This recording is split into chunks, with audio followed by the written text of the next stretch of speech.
On parlait des répercussions régionales provoquées par ces frappes américano-israéliennes et cette riposte iranienne, pardonnez-moi. C'est notamment le cas en Irak, où on va retrouver tout de suite notre correspondante à Bagdad, Marie-Charlotte Roupi.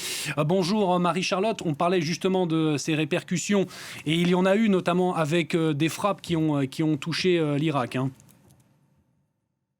Oui, ce matin, une base de l'armée irakienne a été prise pour cible par plusieurs frappes aériennes. Cette base, elle abrite aussi des membres des forces de mobilisation populaire et des factions armées soutenues par l'Iran. Il y aurait eu, à la suite de ces frappes, au moins 2 combattants qui auraient été tués.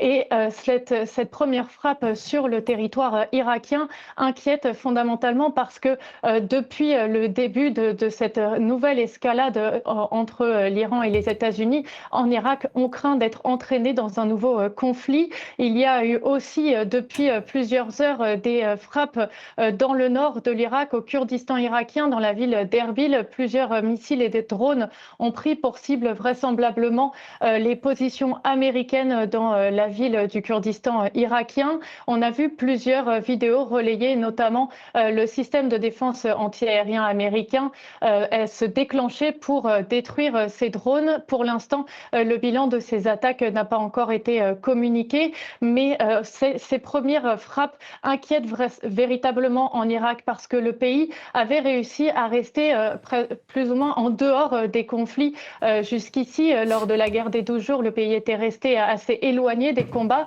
mais là, on peut s'attendre à la fois à une poursuite de ciblage de positions américaines dans le pays, notamment après cette frappe qui a eu lieu ce matin dans le sud de l'Irak, des représailles contre les positions américaines dans le pays, à la fois des positions politiques comme les consulats ou les ambassades, mais aussi les intérêts économiques un peu partout en Irak. On craint donc, Marie-Charlotte, que cette opération prenne de l'ampleur, notamment là où vous vous trouvez ? Oui, on craint véritablement que cette guerre s'étale sur plusieurs jours, plusieurs mois, que ce soit une guerre de longue haleine et donc qu'il y ait une répercussion très importante sur le pays parce que l'Irak abrite aussi, notamment dans le nord, des groupes d'opposition au régime iranien et il y a depuis plusieurs semaines une certaine tension qui s'installe, notamment autour de ces groupes et des différents groupes qui soutiennent le régime ou qui soient opposés à ce régime, et donc on craint que l'Irak se retrouve divisé entre les deux côtés. Et puis surtout, on se souvient évidemment en Irak de l'invasion américaine de 2003 et de la déstabilisation et du chaos qui a suivi la chute de l'ancien régime. Et l'on craint donc que si l'opération américaine venait à destituer, à faire tomber le régime iranien, et bien cela ait un impact sur la très longue durée sur toute la région.